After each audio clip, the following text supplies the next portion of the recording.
사람이 어떻게 구성이 되어져 있습니까? 히브리적 개념으로 이야기하면 영과 육으로 구성이 되어 있고요.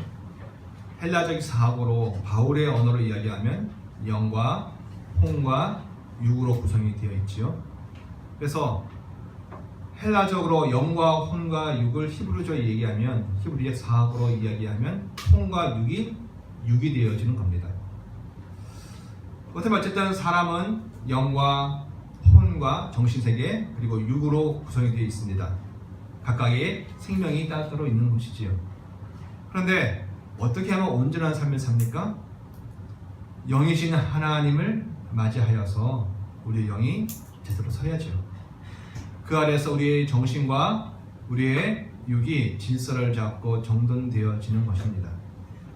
그래서 오늘 우리가 이 예배 이 자리에 참여하는 것도 어찌 보면 상투적인 것 같고 일상 반복인 것 같고 매너리즘에 빠질 수 있는 예배이지만 이 예배가 영이신 하나님을 마주함을 통해서 우리의 영이 회복되어지고 그로 말미암아 우리의 정신과 즉 혼과 우리의 육, 우리의 몸이 온전해지고 회복되어지는 역사를 경험을 하는 것을 우리가 바라며 예배에 나아갑니다. 그 은혜가 우리 모두에게 있기를 원합니다. 사람이 인생의 여러 과정을 거치다 보면 경험을 통해 이것저것을 배우지 않겠습니까? 하지만 그 경험 때문에 잘못 배우고 잘못 아는 것들이 또한 적지 않습니다. 경험이 중요하다고 하지만 경험 때문에 잘못된 지식과 잘못된 진리라고 생각하는 것들이 또한 있기 마련입니다.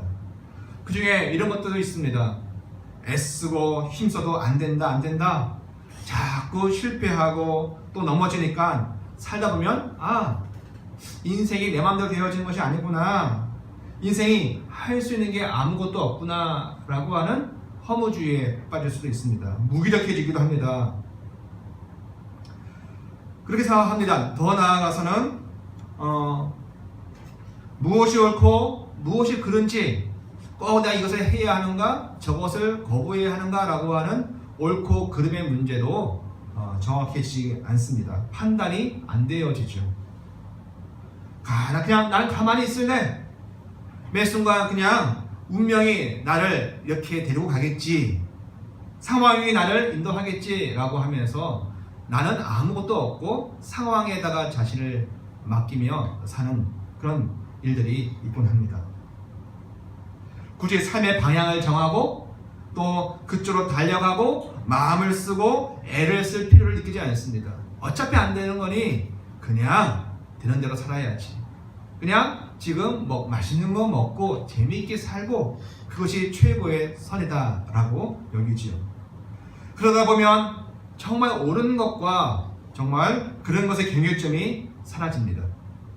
그냥 순간 상황에만 잘 대처하면 되고 소나기만 피하면 되고 난처한 상황만 모면하면 된다라고 하는 생각을 하게 되죠. 옳은 것도 없고 틀린 것도 없다 그렇게 생각합니다. 정작 힘을 다해 달려갈 자기의 인생의 방향이 없으니까 삶이 그냥 왔다 갔다 때로는 이렇게 되어지고 저렇게 되어지고 서로 모순이 되어지는 삶을 살기도 합니다. 사랑하는 성도 여러분, 자기 몸과 인생을 우리는 어떻게 여기고 살아가고 있습니까? 혹시 이렇게 여기고 인생의 방향이 없이 그냥 상황에 자신을 떠맡기면서 순간순간 대처하는 삶을 우리가 살고 있지는 않습니까? 흐르는 물결 따라서 또 운명에 따라 사는 것을 인생이라고 현재를 그냥 즐기면 된다라고 여기고 있지는 않습니까? 의외로 이런 분들이 참 많이 있는 것을 우리가 봅니다. 그런데 오늘 성경 말씀을 보면 성경 말씀보다 하나님의 말씀을 보면 하나님이 인생에게 다른 말씀을 하시는 것을 보게 되어집니다. 우리 인생과 우리의 몸은 결코 중립으로 가만히 상황에 그냥 떠맡기고 가만히 있으면 되는 그런 인생이 아니라고 주께서 말씀을 하시더라고요. 그렇게 있을 수가 없습니다. 그것은 세상 사람들의 말의 문제가 아니라 예수 안 믿는 사람만 그런 것이 아니라 믿는 우리들의 문제가 되기도 하지요. 그럼 오늘 본문 말씀 보면 너희들이라는 단어가 나옵니다. 너희들은 믿지 않는 세상 사람들을 이야기하는 것이 아닙니다. 오늘 성경 로마서의 내용상에서는 바로 로마 교회의 성도들을 말하지요. 크리스천들입니다. 예수 믿는 사람들입니다. 또 어찌 보면 오늘 이 말씀을 받는 우리 모두에게 적용이 되어지는 말씀이기도 하지요. 예수 믿고 구원받은 성도들조차도 그냥 그 사람이 삶이 딱 고정되어져서 한쪽 길만 가는 것이 아니라고 성경이 말합니다. 예수 믿었으니까 나의 삶은 결정되어졌고 흐틀림이 없이 한 길만 쭉 가게 되어져 있다. 이런 거 아닌 것이죠. 크리스천이 되어졌어도 예수 믿는 삶이 되어졌어도 우리가 늘 경험하듯이 우리는 하나님의 은혜 안에서 하나님과 친밀한 관계만을 유지하고 살아가는 것은 아닙니다. 삶에 이런 재미 저런 재미를 느끼고 때로는 죄에 따라서 유혹에 따라서 좀 더 즐기는 삶을 살기도 하지 않습니까? 꼭 그렇게만 살라고 하나님 믿으니까 예수 믿으니까 거룩한 삶만을 살라고 딱 고정되어져서 그렇게 살아가는 것이 우리의 인생이 아니라는 것이죠. 오히려 오늘 말씀을 보면 우리의 인생을 선택하라고 하나님께서 바울을 통해서 우리에게 이야기를 합니다. 그냥 상황에 방치하는 것이 아니라 내 삶을, 내 인생을, 내 몸을 어디에다 쓸 것인지 선택하고 거기에 힘을 써라라고 주님께서 말씀을 하십니다. 하나님의 선한 역사만 있어서는 안 되고 인간의 우리가 어떤 선택을 할 것인지가 매우 중요합니다. 하나님 우리 사랑하십니까? 사랑하십니다. 우리를 도우십니까? 도우십니다. 그러나 이것만 있어서는 안 되고 우리가 날마다 어떤 삶을 살 것인지 선택하고 결정하고 그것에 우리의 힘을 들여야 하는 우리의 수고가 반드시 필요하다라고 주님께서 말씀을 하십니다. 어찌 보면 하나님의 은혜와 선하신 능력은 변함이 없고 또 모자르지도 않고 늘 충분합니다. 문제는 뭡니까? 바로 성도 우리들의 삶의 모습이지요. 한결같지 못한 우리의 모습, 우리의 삶을 어디다 드려야 하는가에 대해서 늘 혼돈이 오기도 하고 때로는 실수하기도 하고 넘어지는 것이 우리의 모습인데 그것이 더 문제가 되어지죠. 잘못된 것은 선택입니다. 선택의 문제입니다. 내가 어떤 삶을 살아가야 할 것인가에 대한 선택의 문제가 오늘 우리에게 문제이지 하나님이 우리를 향한 사랑이 부족하다거나 은혜가 부족한 것이 아니지요. 자기 몸을 어떻게 사용하느냐에 따라서 전혀 다른 열매가 맺히게 되어집니다. 그렇죠? 오늘 우리가 어떤 삶을 선택하느냐에 따라서 그 결과와 열매는 천양지차 다른 것이 맺혀집니다. 그렇습니다. 우리는 우리의 몸과 인생을 운명에 맡기고 상황에 맡기고 다른 사람들이 알아서 처리해 주기를 바라는 그런 인생을 살아갈 것이 아니라 우리가 우리의 몸을, 우리의 인생을 어디다 집중할 것인가를 선택하고 에너지를 모아야 할 줄 믿습니다. 그렇게 사용해야 하겠죠. 여러분, 성도는 어떤 몸을 선택할 수 있을까요? 자, 우리 12절 말씀 한번 읽어보겠습니다. 시작. 그러므로 너희는 죄가 너희 죽을 몸을 지배하지 못하게 하여 몸의 사욕에 순종하지 말고.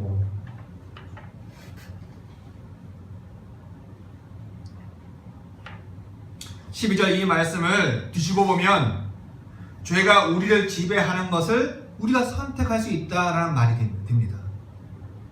죄가 우리를 지배합니까? 지배할 수 있습니다. 근데 그것을 우리가 선택하는 삶을 살 수가 있다는 것이 로마서의 증언입니다. 그럼 죄는 무엇입니까? 죄는 하나님과 관계가 끊어져 있는 그것이 죄입니다. 하나님께 미치지 못하거나 연결되어지지 않거나 또는 벗어나 있는 그것이 죄입니다.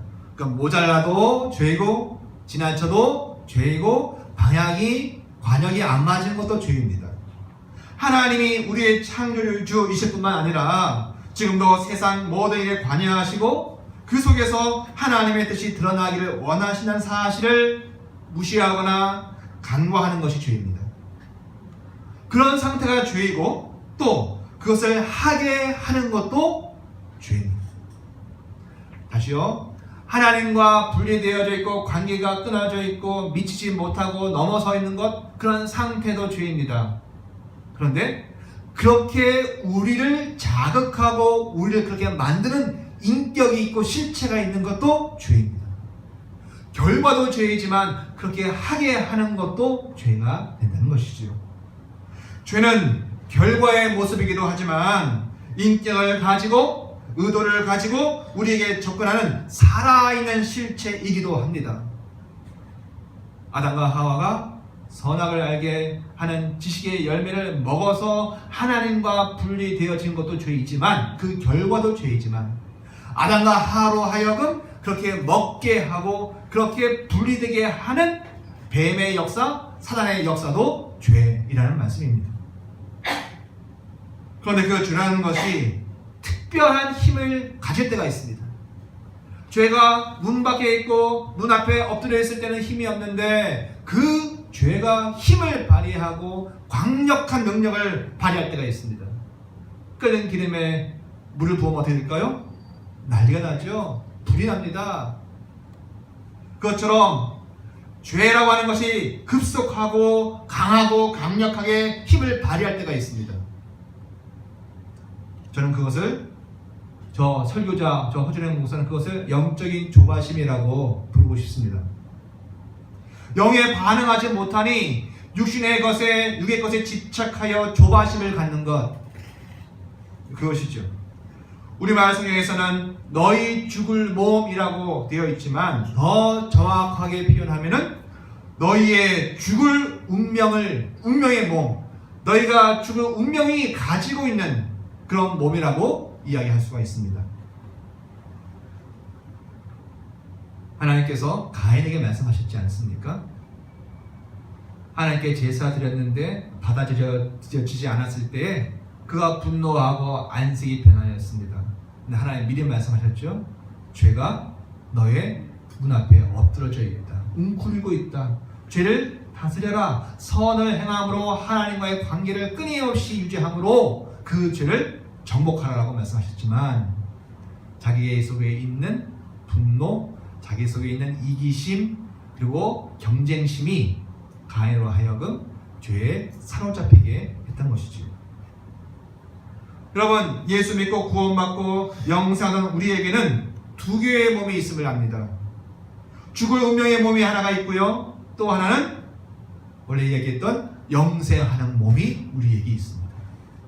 우리에게 어떤 몸이 있다고요? 같은 몸이고 매 24시간 일주일을 똑같이 살아가는 것 같은데, 내 안에는 죽을 운명을 가지고 있는 그런 몸이 하나가 있고요, 또 하나는 영생하는 몸이 내 안에 있습니다. 어떤 몸을 가지고 내가 하루하루를 살아가느냐, 어떤 몸을 선택하며 살아가느냐, 그것이 신앙이고 그것이 믿음이지요. 원래 이 땅에 사는 인생들에게는 뭐밖에 없었을까요? 아담 이후에는 죽을 운명의 몸만을 가지고 살던 것이 우리들이었습니다. 인생은 태어나면서 그것을 운명적으로 알지요.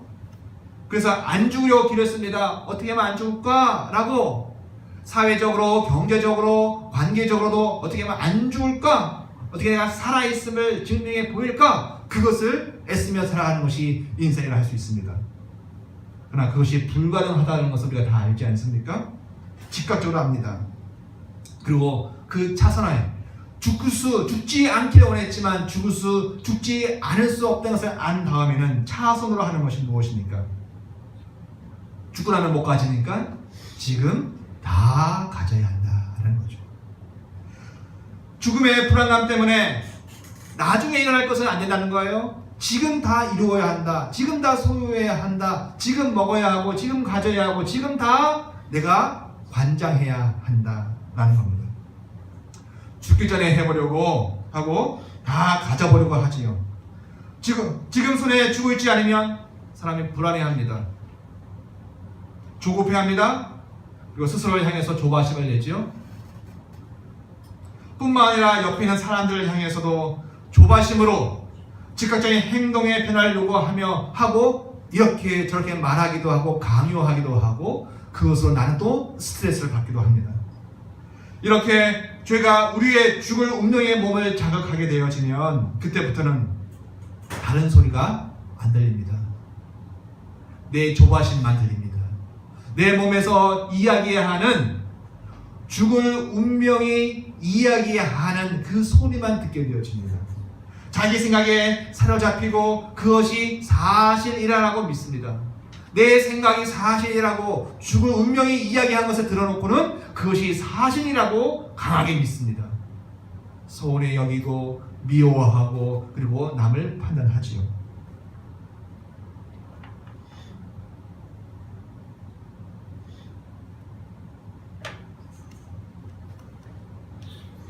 (12절) 말씀에 다시 한번 읽어보면 그러므로 너희는 죄가 너희 죽을 몸을 지배하지 못하게 하여 몸의 사욕에 뭐하지 말고요? 순종하지 말고 되어 있습니다. 순종, 헬라어로 순종이라는 단어는 뭐뭐 아래에서 듣는다 라는 말입니다. 뭐라고요? 어디 아래에서 지배를 받으면서 그 소리를 듣는다는 것이 그것이 순종입니다. 즉 하나님께 순종한다는 건 뭐예요? 하나님의 지배 아래에서 그 말씀만을 듣고 따르고 삶을 살아가는 것이 순종입니다. 그런데 순종이라는 단어가 하나님께만 적용이 되어지는 것이 아니라 우리와 하나님과의 관계에만 연결되어지는 것이 아니라 어디에도 연결될 수 있어요? 그러니까 죄에 순종할 수도 있습니다. 제 말이 아닙니다. 12절 다시 한번 읽어보십시오. 그러므로 너희는 죄가 너희 죽을 몸을 지배하지 못하게 하여 몸의 사욕에 순종하지 말고. 여러분, 죽을 운명의 몸이 내 안에 자극이 되어지잖아요. 누가 나를 모욕했다, 누가 나의 인격을 무시했다, 나를 업신여겼다 등등 내 속에 이기심과 또는 욕심과 다양한 죽을 운명의 몸이 자극이 되면 사람들은 다른 소리는 안 들리고 자기 속에서 들려지는 불안의 소리, 욕심의 소리, 그리고 탐욕의 소리만 듣게 되어져 있습니다. 그리고 그렇게 되면 말이 거세지죠. 벌써 말이 거세지고, 왜? 그 말이 다인 줄 아니까. 죽을 몸이 내 안에 내게 이야기하는 것이 사실로 받아들여지니까 상대방은 무조건 잘못한 것이고 문제가 있는 것이죠. 내게 문제가 있는 것이 아니라 상대방에 문제가 있는 것이기 때문에 큰 소리가 나오고 그를 탓하게 되어집니다. 판단하게 되어집니다. 너가 틀렸다라고 얘기하지요.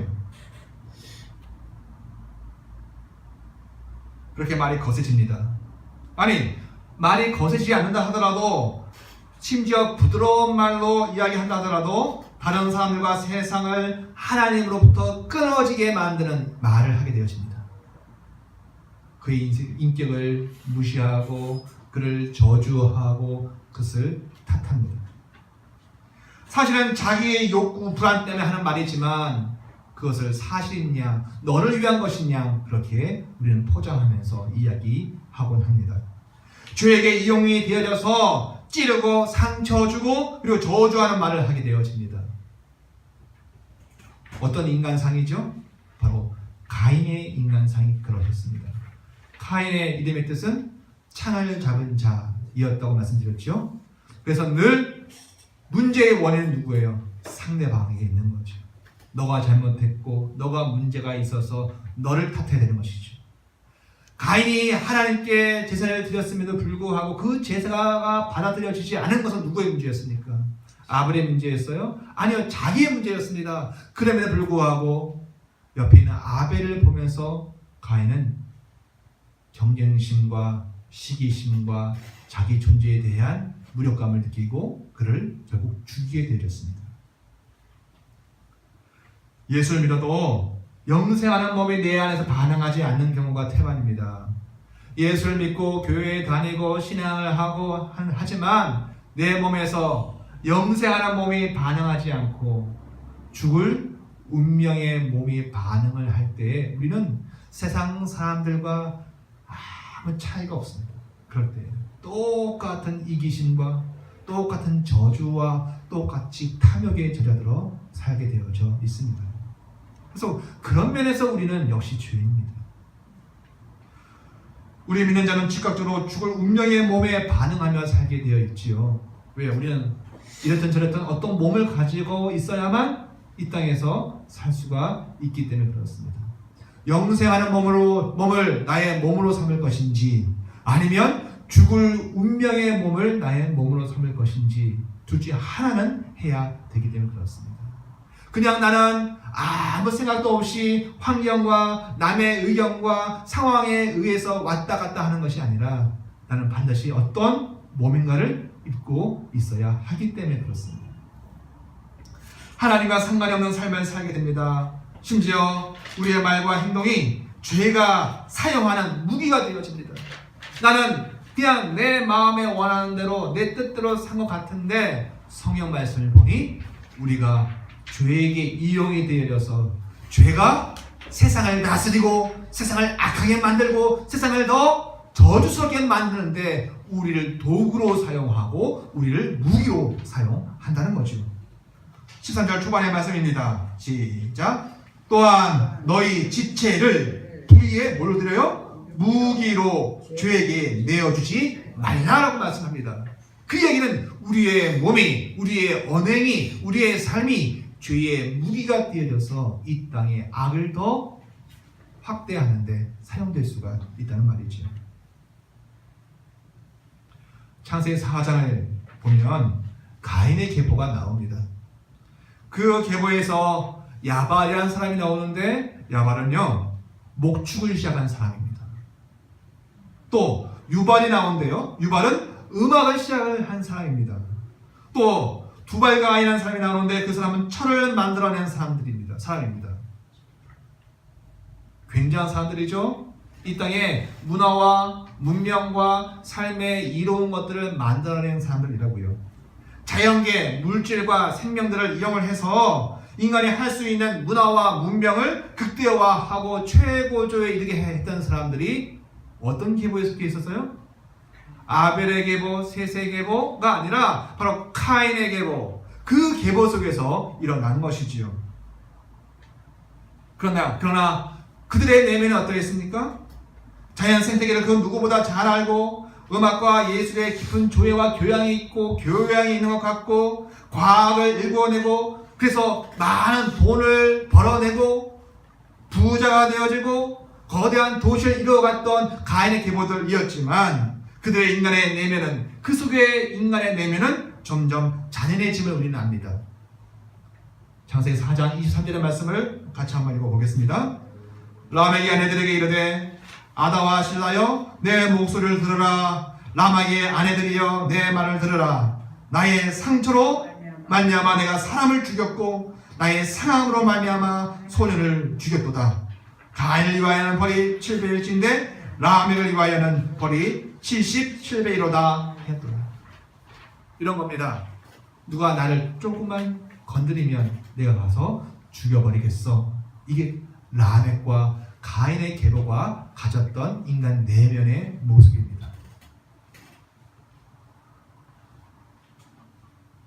농경과 목축과 음악과 예술이 아주 부흥을 했고 문명이 최고조에 달했지만 그러나 인간 내면은 하나님을 떠나 하나님이 들어오시지 못하도록 성을 쌓았던 에녹성을 쌓았던 가인의 계보의 인간 내면은 점점 악해졌고 그들은 세상을 더 악하게 만드는 죄의 무기, 죄의 도구가 되어졌다는 것이죠. 야발의 농경이, 야발의 그 목축업이 도구가 되어졌습니다. 하나님을 떠나고 인간을 더 잔인하게 만드는 도구가 되어졌습니다. 음악과 예술을 사용했던 유발의 그 모든 것들이, 음악과 예술이 결국 죄를 더 창대하게 만드는 도구가 되어졌고, 철을 만든 두발가인의 그 수고가 인간을 더 악하게 만드는 무기가 되어졌다는 것이죠. 이 모든 것이 죽을 운명에 처한 몸에 욕심이 반응하여 나온 것들입니다. 여러분, 우리에게는 이것이 없을까요? 아니요. 이게 원래 우리의 몸입니다. 원래 죽을 운명에 사로잡혀 조급함과 그리고 삶 속에 더 가져야 된다고 탐욕과 욕심을 가지고 있는 것이 우리의 운명이었고, 이 몸에 반응하여 살면 우리 역시 라멕의 고백을 하게 되어 있죠. 너무나 아쉽고 고통스럽지만 인간의 삶이, 우리의 인생이, 우리의 몸이 죄가 사용하는 도구가 되어지고 무기가 되어진다는 말입니다. 우리의 몸과 인생이 주의 도구, 주의 무기가 되어 세상을 더 어지럽게 할 수 있습니다. 그런데 여기까지라면 우리의 삶이 무슨 의미가 있겠습니까? 산다고 하는 것이 더 세상을 악하게 만든다니 우리의 삶이 무슨 의미가 있겠습니까? 그런데 우리에게 은혜가 있지 않습니까? 믿는 자는 이와 달리 바로 다른 삶을 선택할 수 있는 선택의 여지가 있습니다. 13절 중반부터 읽어보면요, 오직 너희 자신을 죽은 자 가운데서 다시 살아난 자 같이 하나님께 드리며 너희 지체를 위의 무기로 하나님께 드리라. 정반대의 상황이, 정반대의 조건과 선택의 여지가 우리 앞에 놓여 있습니다. 누구같이 살라고 합니까? 죽은 자 가운데서 다시 살아난 자 같이 그렇게 살라고 합니다.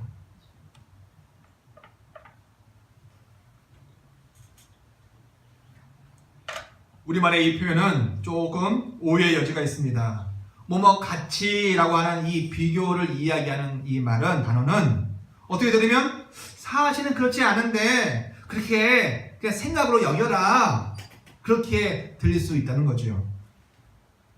마치 거지한테 야 거지 너 부자처럼 살아, 부자같이 살아 이렇게 얘기할 때 사실은 부자예요, 부자가 아니에요? 사실적으로 부자가 아닌데 생각으로만 부자라고 여기고 자기를 그렇게 쇠뇌하고 자기 마인드 컨트롤을 해가지고 얻는 것을 있는 것처럼 그렇게 살라라고 하는 것처럼 들린 우려가 있다는 말씀입니다. 뭐가 문제가 되었습니까? 수많은 능력도 나타나고 효과가 있습니다. 그런데 나중에 문제가 되어지죠? 왜? 얻는 것을 있다고 여기고 있기 때문에 나중에 가보니까 있어요, 없어요? 없어요. 자기가 없는 겁니다.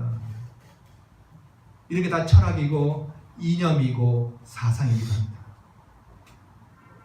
수많은 사람들이 만들어낸 그럴싸하고 아름다워 보이고 그렇게 달려가면 뭔가 될 것 같은데, 공산주의 이념을 쓰려면 뭔가 될 것 같은데 막상 가보면 그 실체가 없는 공허한 것을 우리는 경험을 합니다. 그런데 오늘 말씀도 그렇지만 성경의 말씀은 심리적인 자극을 위해서 일시적으로 효과를 내고 힘을 발휘하는 마약과 같은 것이 아닙니다. 하나님의 말씀은 실체에 근거한 역사적 사실이기 때문에 그것이 우리에게 힘이 있습니다. 그냥 사람들에게 응원하고 힘내라고 하는 공허한 말이 아니라 그것이 진짜이기 때문에 그 말에 의미가 있고 그 말이 정말로 우리에게 능력이 되어지는 것이지요. 공허한 허풍이 아니란 말씀입니다. 죽은 자 가운데서 다시 살아난 자 같이란 이 말이 영어 번역본에서는 죽은 자 가운데에서 다시 살아난 자로서 살아라 이렇게 되어 있는 거예요. 좀 다르죠? 우리의 삶을 그렇게 그것과 같이 사는 것이 아니라 우리의 실제가 죽은 자 가운데서 다시 살아났는데 그 자로서 그것을 발휘하면서 살아라라고 번역을 하고 있는 겁니다. 심지어 어떤 번역본에서는 아예 이것을 아주 적나라하게 표현하기도 합니다. 너희 자신을 온전히 하나님께 드려야 할 이유가 너희가 죽었으나 그러나 지금은 너희가 새로운 생명을 가졌기 때문이다라고 실제적이고 정확하게 표현을 하기도 합니다. 여러분, 예수 믿는다는 건 뭡니까? 빌고 비나이다 우리를 도와주세요가 아니라 예수를 믿었다는 것은 내가 예수 그리스도와 함께 죽을 운명에서 그 자체가 죽어버린 거예요. 그리고 새로운 생명, 하나님의 생명, 죽지 아니하는 생명, 영원한 생명을 가지게 된 것이 예수 믿은 겁니다. 죽었다가 다시 새로운 생명을 가진 것이 사실이다 라는 겁니다. 그것에 근거하여 너희의 실체가 무엇인지 알고, 너희가 죽은 명을 가진 몸이 아니라 너희의 실체는 영생하는 몸이고 그리고 새로운 생명이니 그 몸을 가진 자로서 그 힘을 발휘하면서 살아라라고 우리에게 말씀하고 있는 것이지요. 사랑하는 성도 여러분, 사실의 힘이 있습니다. 거짓은 멋진 말이라도 결국 허무로 끝납니다. 상대방을 위한다 하고 임시 방편을 위해서 하는 말이라 하더라도 거짓은 결국 허무하게 끝납니다. 그런데 이 사실은 우리의 감정이나 생각에 근거하는 것이 아닙니다. 내가 그렇게 느끼면 사실이고 느끼지 않으면 거짓이고가 아니라 이 사실의 근거는 어디에 있습니까? 바로 성경에 있는 것이죠. 성경에 하나님께서 이것이 사실이다라고 우리에게 지금 말씀해 주고 있는 겁니다. 그리고 그 중심에 예수 그리스도가 있는 겁니다. 오늘 우리는 우리가 본문을 어디 읽었지요? 6장 12절과 13절을 읽었습니다. 그러면 6장 1절부터 11절까지는 무슨 내용이었을까요? 바로 이 전체가 우리가 어떤 사람, 어떤 생명을 가졌는가에 대한 이야기를 하고 있는 거죠. 예수를 그리스도로 믿었다는 것은 예수 그리스도와 함께 죄에 대하여는 죽고 하나님을 향하여는 산 자가 되었다라는 이야기를 계속 한 것이 6장 앞부분의 이야기입니다. 그걸 한 단어로 이야기하면 세례입니다. 세례. 우리가 무슨 세례를 주죠? 물론 성부와 성자와 성령의 이름으로 세례를 주노라. 그렇게 세례를 베풉니다. 그러나 물 세례는 어찌 보면 퍼포먼스고 예식입니다. 진짜는 뭡니까? 영의 세례입니다.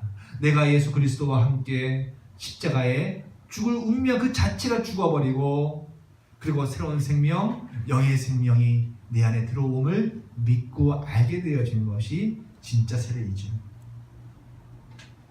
예수님만 부활하셨나요? 아닙니다. 우리도 새 몸으로 새 생명으로 다시 살아난 것이 그것이 세례를 하는 이유입니다. 하나님께 드릴 것이 있고 또 하나님이 이제 우리 삶을 가지고 받으실 것이 있고 드릴 것이 있는 생명이 되어진 것입니다.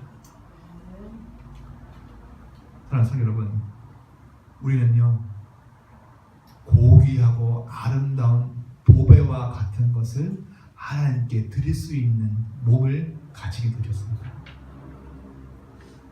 하나님 우리에게 영생을 주셨을 뿐만 아니라 이제는 우리의 인생을 하나님 당신의 도구와 무기로 사용하시고자 하시는 겁니다.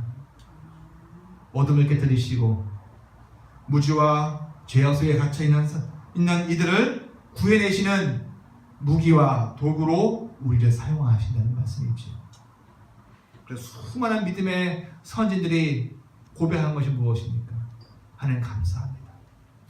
참 버러지만도 못한 나였는데 나를 구원하실 뿐만 아니라 나를 하나님의 도구 삼으셨고 하나님의 무기를 삼으셔서 이 땅의 죄악을 멸하고 악을 이겨가는데 나를 사용하시니 감사해 드립니다 라고 그것에 대한 감사와 찬양을 하지 않습니까? 내가 이만한 것을 했다라고 하는 자랑이 아니라 나를 사용하시는 하나님, 내 인생이 이제는 빛을 발하고 하나님의 일에 사용되어지는 무기와 도구가 되어졌음을 인하여 그들이 감사했던 거죠. 그렇습니다. 우리도 그러한 것이죠. 어떤 생명, 어떤 몸이 되었느냐에 따라 그 사람의 삶은 전혀 다른 도구가 되어집니다. 내가 죽을 운명의 몸을 가지고 산다고 알고 믿는 사람은 그 같은 악의 도구가 되어집니다. 그런데요, 내 안에 영생의 몸이 있음을 아는 자는 하나님이 의롭고 아름답게 사용하시는 도구가 되어집니다. 여러분, 같은 칼이라도 누가 그 칼을 드러내냐에 따라서 사람을 죽이는 살해의 도구가 되기도 하고요, 오히려 응급실에서 사람을 살려내는 도구가 되기도 하지요. 우리의 언행과 우리의 직업과 우리의 수고와 우리의 삶이, 오늘 우리가 몸으로 움직이고 살아가는 우리의 삶이 내 안에 영생하는 몸이 반응하였을 때에는 하나님이 일하시는 도구 되어짐이 있습니다. 그러나 하나님이 사용하시면 우리는 의의 도구가 됩니다. 영원하고 영생하는 사람이 되었습니까? 내 안에 영생하는 생명이 있습니까?